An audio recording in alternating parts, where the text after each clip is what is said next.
오늘 우리에게 주신 하나님의 말씀은 시편 108편 1절부터 13절까지의 말씀입니다. 하나님, 나는 내 마음을 정했습니다. 진실로 나는 내 마음을 확실히 정했습니다. 내가 가락에 맞추어서 노래를 부르렵니다. 내 영혼아 깨어나라. 거문고야 수금아 깨어나라. 내가 새벽을 깨우련다. 주님, 내가 만민 가운데서 주님께 감사드리며 문나라 가운데서 노래 불러 주님을 찬양하렵니다. 주님의 한결같은 그 사랑, 하늘보다 더 높고 주님의 진실하심 구름에까지 닿습니다. 하나님, 주님, 하늘보다 더 높이 높임을 받으시고 주님의 영광 온 땅 위에 떨치십시오. 주님의 오른손을 내미셔서 주님께서 사랑하시는 사람을 구원하여 주십시오. 나에게 응답하여 주십시오. 하나님께서 그 성소에서 이렇게 말씀하셨습니다. 내가 크게 기뻐하련다. 내가 세겜을 나누고 숫꽃 골짜기를 측량하련다. 길르앗도 나의 것이요 므낫세도 나의 것이다. 에브라임은 나의 머리에 쓰는 투구요 유다는 나의 통치 지팡이이다. 그러나 모압은 나의 세숫대야로 삼고 에돔에는 나의 신을 벗어던져 그것이 내 소유임을 밝히련다. 블레셋을 격파하고 승전가를 부르련다. 누가 나를 견고한 성으로 데리고 가며 누가 나를 에돔에까지 인도합니까? 아, 하나님, 우리를 정말로 내버리신 것입니까? 아, 하나님, 주님께서 우리 군대와 함께 나아가지 않으시렵니까? 사람의 도움은 헛되니 어서 우리를 도우셔서 이 원수들을 물리쳐 주십시오. 하나님이 우리와 함께 하시면 우리는 승리를 얻을 것이다. 그분이 우리의 원수들을 짓밟을 것이다. 여러분 중에 마음에 내가 이제는 하나님의 말씀대로 살 거야, 하나님의 영광을 위해서 내가 살리라, 그런 마음의 결심을 하는 이들을 진심으로 축복합니다. 그 일은 전적으로 성령이 아니시면 있을 수 없는 일이기 때문에 그렇습니다. 마음에 하나님 기뻐하는 뜻대로 하나님께 영광을 돌리며 살기를 원하는 그런 결심을 하는 이들을 하나님이 위로하고 또 격려하기 위해서 주신 성경이라고 보여집니다. 시편 108편이 그렇습니다.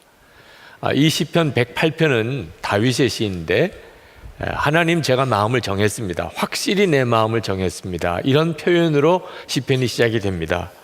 1절에 보면 하나님, 나는 내 마음을 정했습니다. 진실로 나는 내 마음을 확실히 정했습니다. 이 고백은 바벨론의 포로로 잡혀갔던 다니엘을 연상시키는 표현이기도 합니다. 다니엘이 바벨론의 포로로 잡혀갔는데 아주 똑똑한 총명한 소년인지라 바벨론의 관원들이 이 다니엘을 특별 왕궁에서 교육을 시켜서 앞으로 그 바벨론의 여러 지도자로 중에 한 사람으로 쓰려고 그가 왕궁에 들어가게 됩니다. 근데 문제가 하나 생겼습니다. 왕궁에서 먹는 모든 고기는 다 우상신전에 바쳐진 제물이었습니다. 하나님의 말씀에 우상에게 바쳐진 제물을 먹지 말라 하였기에 다니엘로서는 심각한 고민이 된 겁니다. 그때 다니엘이 그 고기를 먹지 않겠다는 결단을 합니다. 다니엘서 1장 8절에 다니엘은 뜻을 정하여 왕의 음식과 그가 마시는 포도주로 자기를 더럽히지 아니하리라 하고, 다윗도 뭔가 이런 큰 결단을 한 것 같습니다. 도대체 어떤 결단을 했을까 하고 살펴보니까 노래를 부르겠다는 것입니다. 1절 하반절을 보면 내가 가락에 맞추어서 노래를 부르렵니다. 여러분, 노래 부르는 것이 뭐 그렇게 큰 결단이 필요한 겁니까? 근데 사정을 알고 보면 이건 대단한 결단이구나 하는 것을 누구나 다 이해할 수 있을 것입니다. 지금 다윗이 처해진 형편이 9절에 보면 모압이나 에돔이나 블레셋이 연합하여 다윗을 치러 올라온 상황임을 알 수가 있습니다. 다윗이 이제 막 왕으로 이제 세워진 직후였던 것 같습니다. 다윗은 준비가 되어져 있지 않습니다. 그런데 엄청난 대군이 자기를 치러 올라왔습니다. 그때 다윗의 마음에는 하나님마저도 나를 버리신 건가, 그런 생각을 했었을 정도입니다. 11절 12절에 보면 하나님 우리를 정말로 내버리신 것입니까? 하나님 주님께서 우리 군대와 함께 나가지 않으시렵니까? 사람의 도움은 헛되니 어서 우리를 도우셔서 이 원수들을 물리쳐 주십시오. 이런 처지에 있었던 겁니다, 다윗이. 그런데 다윗이 노래하겠다. 하나님, 제가 마음을 정했습니다. 저 하나님을 노래하겠습니다. 이렇게 결심을 했다는 겁니다. 여러분, 타이타닉에 대한 영화를 보셨을지 모르겠습니다. 그 영화 속에 배가 침몰해 가는 마지막 순간까지 그 배의 악단장이었던 월레스와 그의 단원들이 찬송가 네 줄을 가까이 하게 하면 그 찬송가를 연주하는 장면을 아마 기억하실 것입니다. 그 일은 생존자들에 의해서 증언되어진 내용입니다. 사실인 거죠. 이제 배가 침몰하고 수많은 사람이 죽게 되고, 그리고 최후의 구명보트에 타려고 많은 사람들이 몰려드는 그때 그 상황, 극심한 두려움에 사로잡혀 있는 바로 그때 월레스와 그의 악단은 자기들 스스로가 구명정을 타려고 달려가지 아니하고 연주를 시작을 합니다. 네 줄을 가까이 하게 하면 그 찬송을 연주하는 동안 죽음의 극한 공포에 사로잡혔던 그 많은 승객들의 마음속에 놀라운 평강도 임하고 주님을 바라보는 역사가 일어나게 된 거죠. 이게 성도들이 가지고 있는 놀라운 찬양입니다. 다윗에게 있어서 이렇게 노래하겠다고 그가 결심을 한 것은 자기 영혼이 깨어나기 위해서라고 했습니다.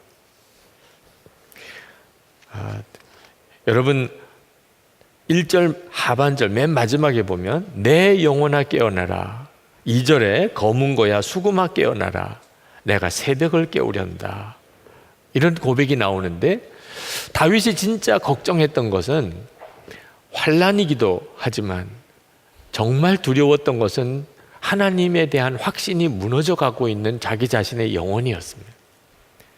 다윗이 영혼을 깨우겠다고 하는 말은 하나님에 대한 믿음을 내가 다시 한번 회복하겠다, 그런 뜻입니다. 영혼이 죽었다, 영혼이 깨어났다는 것은 뭘 가지고 말하는 거죠? 하나님에 대한 믿음이 생겼다, 없어졌다는 것을 말하는 것입니다.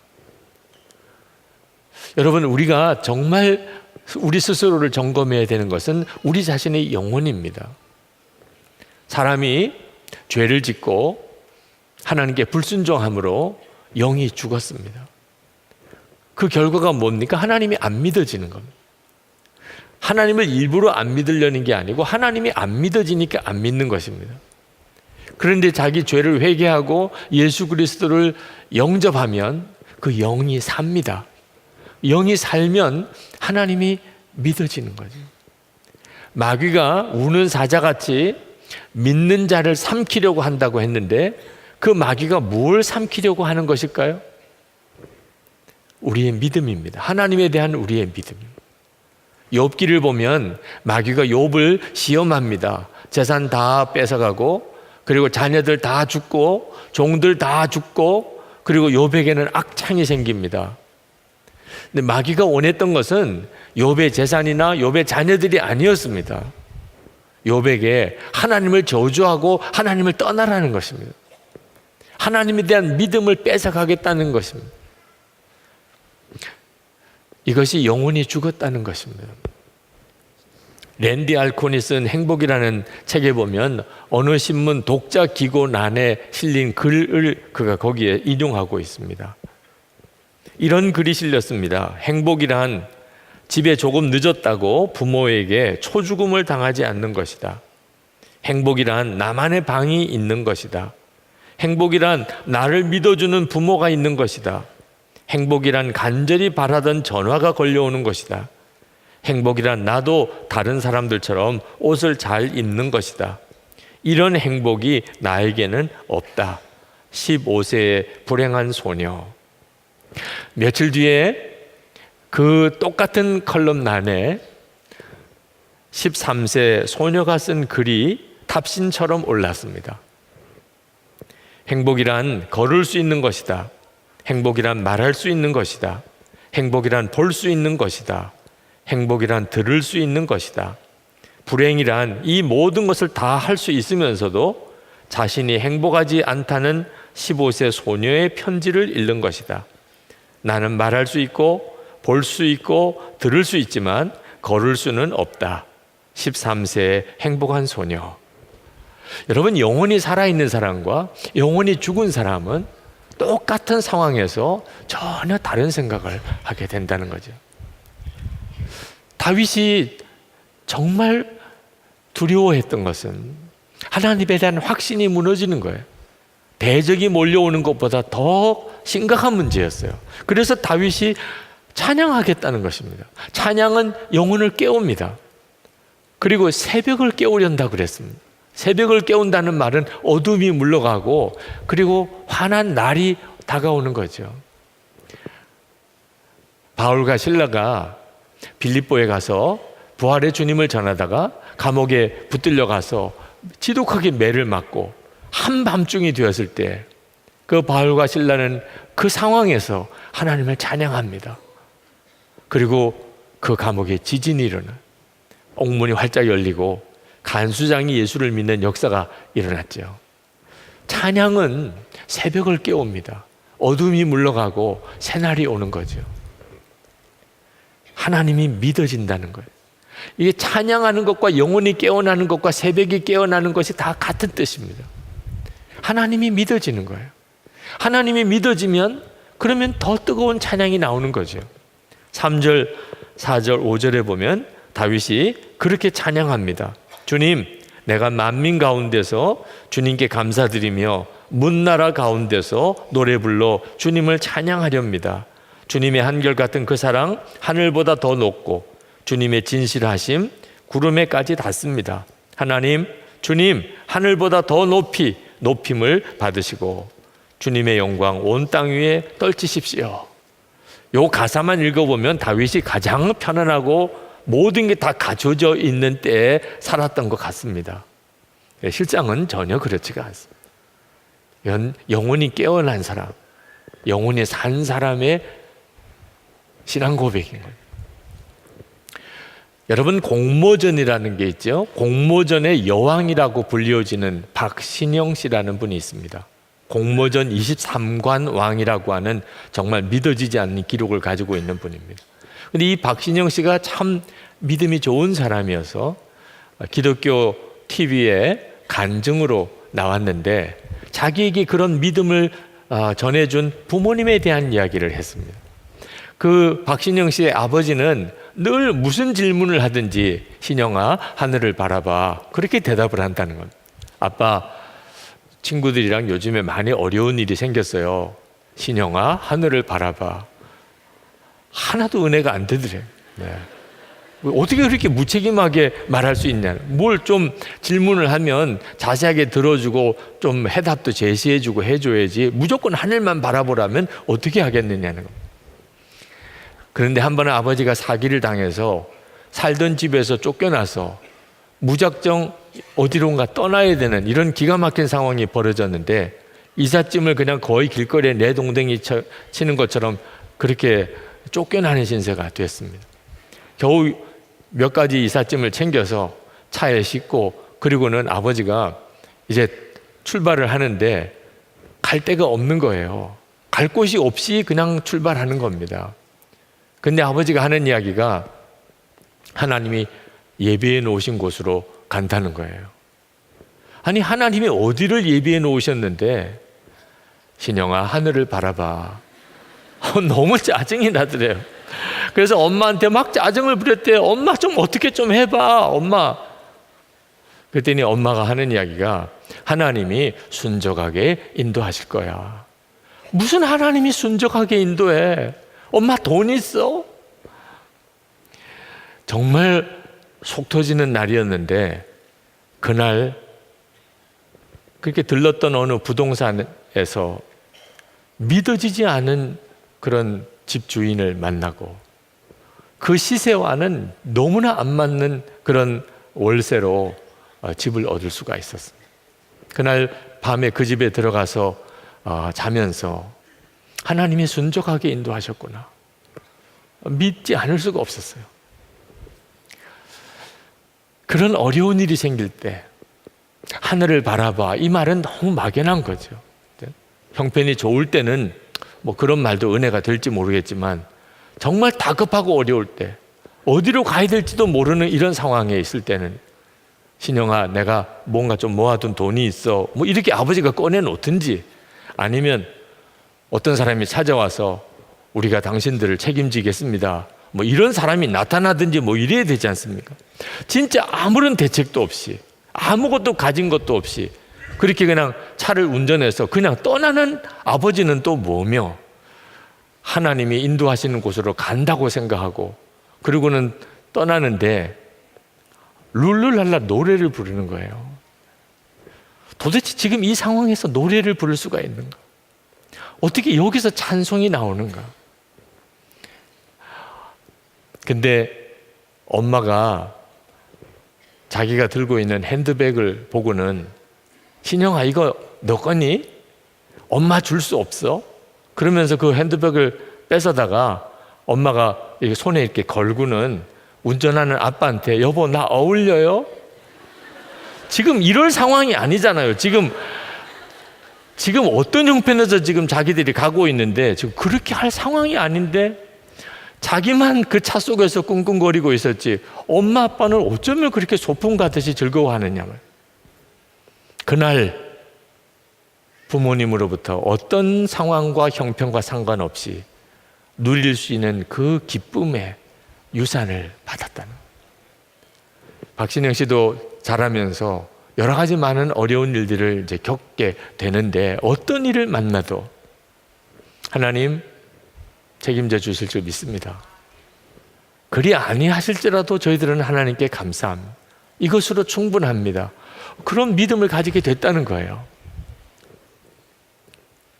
여러분, 다윗이 그렇게 사모했던 믿음, 어떤 환난이 오든지 간에 하나님이 믿어지는 확신, 이것이 오늘 다윗이 우리에게 전해주려고 하는 메시지입니다. 다윗도 마음이 흔들릴 때가 있었어요. 그도 역시 사람이기 때문에. 그래서 이 시편 108편을 읽어보면, 아, 다윗이 정말 다급한 상황에 있었구나. 살려주세요. 하나님 죽겠어요. 하나님 빨리 도와주세요. 그런 다급한 기도를 하나님께 올려드렸던 것도 우리가 볼 수 있습니다. 6절만 보면 주님의 오른손을 내미셔서 주님께서 사랑하시는 사람을 구원하여 주십시오. 나에게 응답하여 주십시오. 다윗도 그런 다급한 상황에 마음이 몰렸었다는 거죠. 그런데 그때 다윗이 하나님의 약속이 기억이 났다는 겁니다. 성소에서 하신 하나님의 약속이 기억났다는 거예요. 7절부터 9절까지입니다. 하나님께서 그 성소에서 이렇게 말씀하셨습니다. 내가 크게 기뻐하련다. 내가 세겜을 나누고 숫고 골짜기를 측량하련다. 길르앗도 나의 것이요 므낫세도 나의 것이다. 에브라임은 나의 머리에 쓰는 투구요 유다는 나의 통치 지팡이다. 그러나 모압은 나의 세숫대야로 삼고 에돔에는 나의 신을 벗어던져 그것이 내 소유임을 밝히련다. 블레셋을 격파하고 승전가를 부르련다. 하나님께서 분명히 성소에서 그런 예언의 말씀을 주셨던 것을 다윗이 기억합니다. 그렇다면 모압이나 에돔이나 블레셋이나 이거 다 하나님 것이라는 거잖아. 하나님이 이미 응답해 주셨잖아. 그 하나님의 약속을 기억하고 다윗의 가슴이 떨립니다. 내가 울고 불고 살려주세요, 도와주세요, 하나님 응답해 주세요, 이렇게 기도하고 있을 이유가 없구나. 하나님은 이미 응답해 주셨구나. 그래서 다윗이 뜨겁게 결단한 거예요. 하나님, 저 이제 노래하겠습니다. 지금 상황은 대적이 몰려오는 상황이지만 하나님, 저 이제 하나님을 찬양하겠습니다. 13절에 하나님이 우리와 함께 하시면 우리는 승리를 얻을 것이다. 그분이 우리의 원수들을 짓밟을 것이다. 다윗의 속에서부터 놀라운 확신이 일어난, 이것이 영혼이 깨어난 사람이에요. 새벽을 깨우는 거예요. 이미 새벽이 깨어졌죠. 여러분, 우리도 기다리는 기도 응답의 제목들이 있죠. 그러나 여러분 아셔야 합니다. 우리의 어떤 기도든지 이미 응답은 약속되어져 있습니다. 로마서 8장 32절에 자기 아들을 아끼지 아니하시고 우리 모든 사람을 위하여 내주시니가 어찌 그 아들과 함께 모든 것을 우리에게 주시지 아니하겠느냐. 다윗에게 성소에서 하나님이 약속해 주셨다면 우리는 하나님의 말씀을 통해서 분명하게 약속해 주셨어요. 하나님께서 독생자를 우리를 위해서 내어주셨다면 뭘 더 아낄 것이 있겠느냐.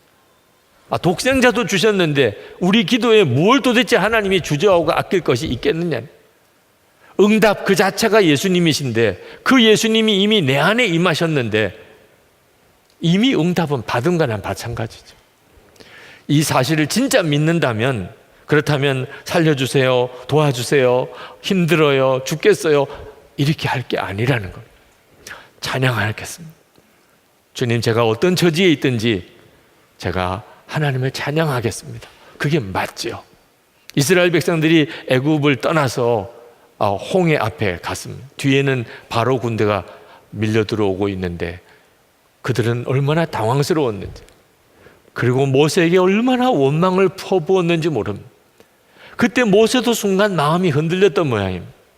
그때 하나님께서 모세에게 이렇게 말씀하십니다. 출애굽기 14장 15절에 너는 어찌하여 내게 부르짖느냐? 이스라엘 자손에게 명령하여 앞으로 나가게 하고 지팡이를 들고 손을 바다 위로 내밀어 그것이 갈라지게 하라. 우리는 항상 하나님께 기도해야 하지만 꼭 기억해야 될 것은 믿음의 걸음도 내디뎌야 한다는 것입니다. 우리가 노래하겠다는 것은 믿음의 결론인 것입니다. 요즘 화요일 새벽마다 믿음으로 사는 남자들 모임을 갖습니다. 근데 그 믿음으로 사는 남자들 모임에서 올해 아주 중요한 결단을 하나 했습니다. 우리의 가정생활 또는 교회생활 또는 일터에서 하나님의 약속인데 아직까지 내게 이루어지지 않고 있는 일, 하나님은 반드시 주실 것이라고 믿는데 내게는 이루어지지 않는 일, 정말 변화가 필요한 일, 그런 것들을 한 가지씩이라도 우리가 붙잡자. 그리고 24시간 주님을 바라보면서 하나님께서 그 일을 어떻게 변화시켜 가는지를 우리가 주목해서 매일 일기로 쓰고, 그리고 그것을 화요일 새벽마다 모여서 한 주간 동안에 일어났던 일들을 서로 나누는 그런 중요한 결단을 했습니다. 아직까지 뭐 놀라운 일이 벌어진 건 아닌 것 같아요. 주보에 광고로 나와야 될 정도로 무슨 역사가 있는 건 아닌 것 같습니다. 그러나 저는 정말 가슴이 떨려요.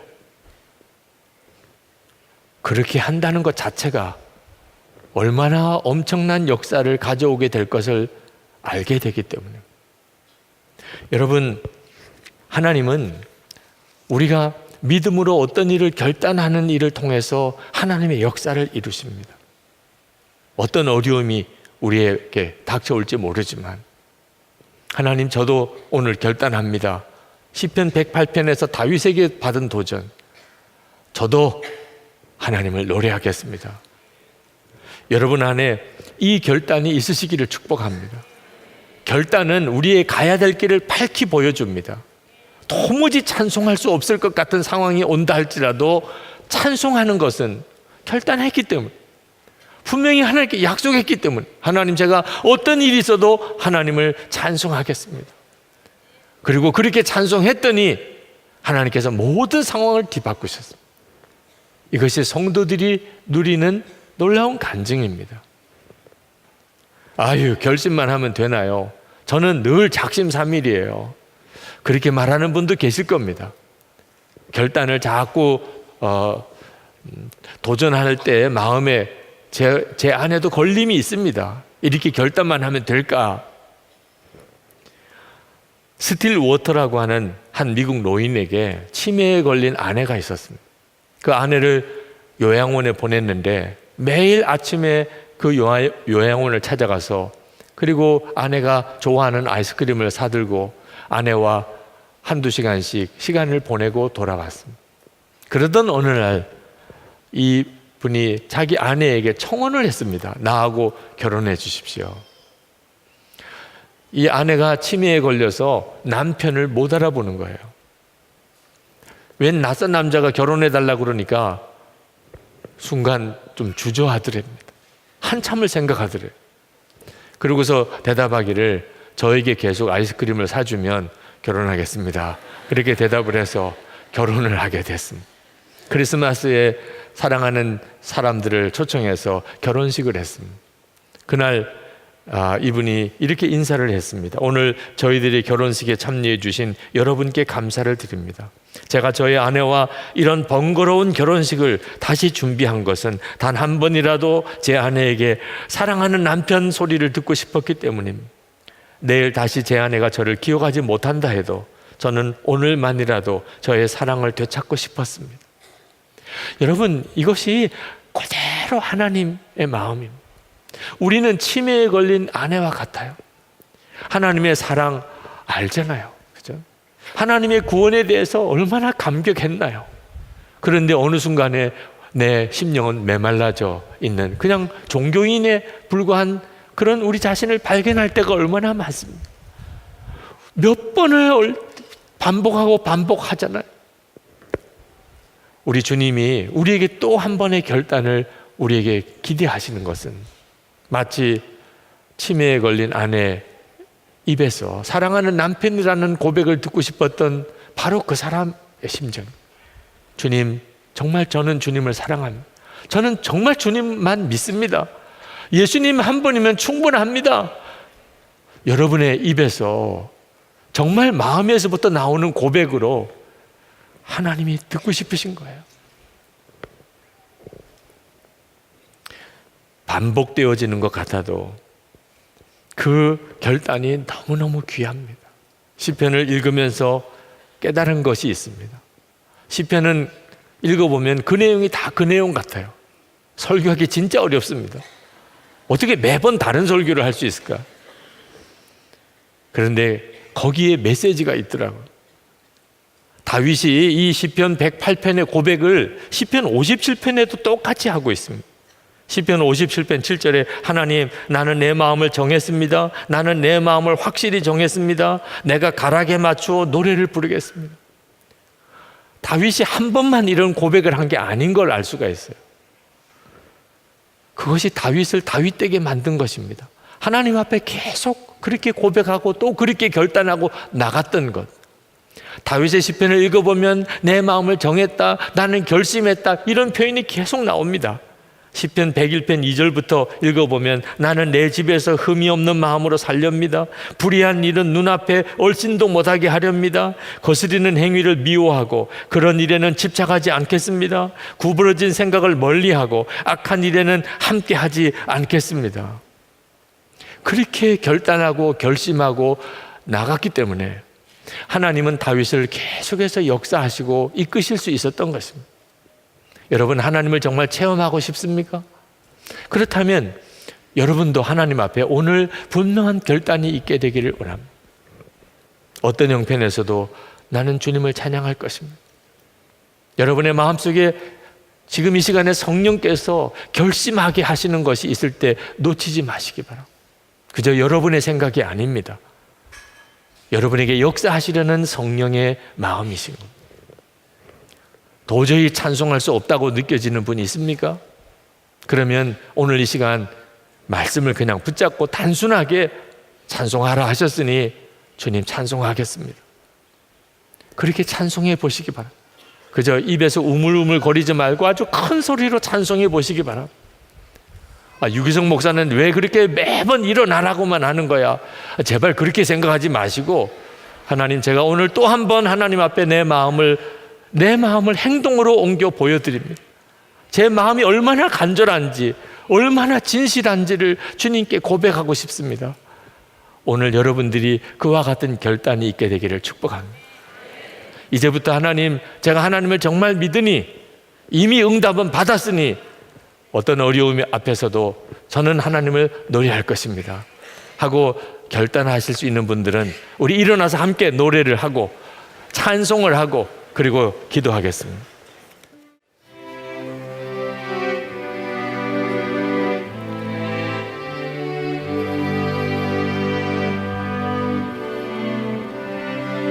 모든 상황 속에서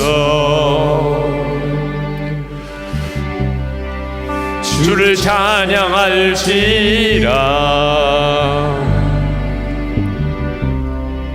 주는 너의 큰 상급 큰 도움이시라. 주의 얼굴 구할 때 주의 영을 부사 크신 사랑 안에서 주를 보게 하소서.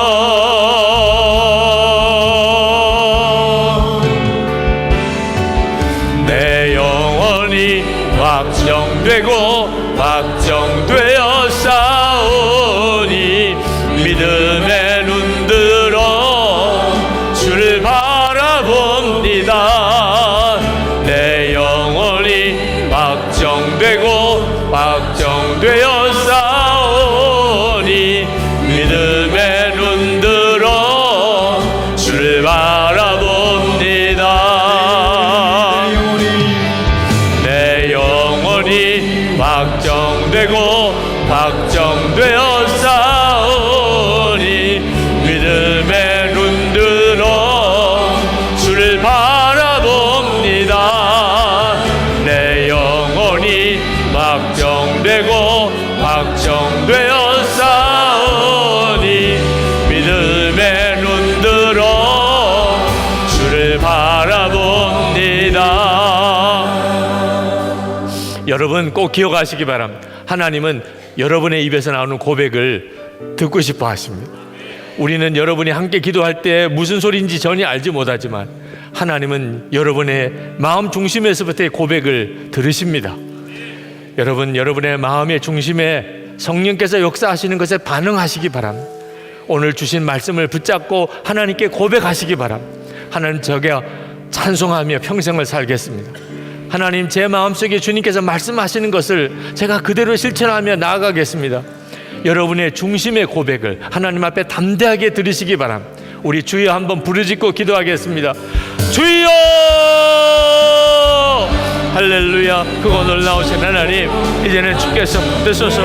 사랑하는 성도들의 마음의 중심에 말씀하시고 역사하셨으니 주여 받으소서. 하나님, 주여 받으소서. 주의 기뻐하시는 뜻대로 사랑하는 성도들의 마음의 심령 중심에 역사하시고 또 충만해 주시기를 원합니다.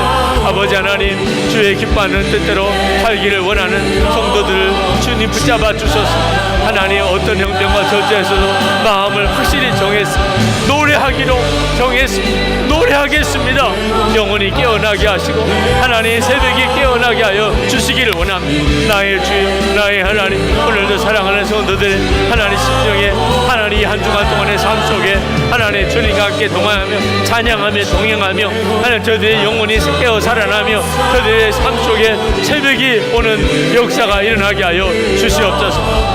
크고 놀라우신 하나님의 은혜를 감사합니다. 찬양합니다. 하나님, 놀라우신 아버지 하나님, 참으로 놀라우신 아버지 하나님, 긍휼과 은혜로 도하시는 주여, 주님이 그토록 원하시던 일을 오늘 주님이 받으셨습니다. 우리의 마음의 고백 찬송하며 살겠습니다. 하나님, 우리의 결단, 하나님께서 감동하신 대로 응답한 우리의 기도 주님 받으셨습니다. 하나님, 역사해 주소서. 우리가 마음에 결심하지만 이루는 일은 성령의 역사로만 되어지는 일입니다. 사모하며 갈망하며 결단하며 나가는 사랑하는 성도들에게 이 시간에 성령의 역사하심을 더하여 주옵소서. 오늘 이 시간에 심령이 깨어 영혼이 살아나게 하시고 하나님에 대한 놀라운 확신이 임하게 하시고 성도들의 삶에 새벽이 깨워지는 역사가 일어나게 하셔서 어둠이 떠나고 새날이 밝아오게 하여 주시옵소서. 오늘도 전심으로 하나님께 예배하며 우리의 주님을 향한 뜨거운 사랑과 믿음과 감사를 담아 하나님 앞에 예물을 올려드렸습니다. 하나님, 예배하는 성도들에게 하나님께서 복을 주시려 하심임을 믿습니다. 심령에 주의 은혜가 넘치는 복을 받게 하소서.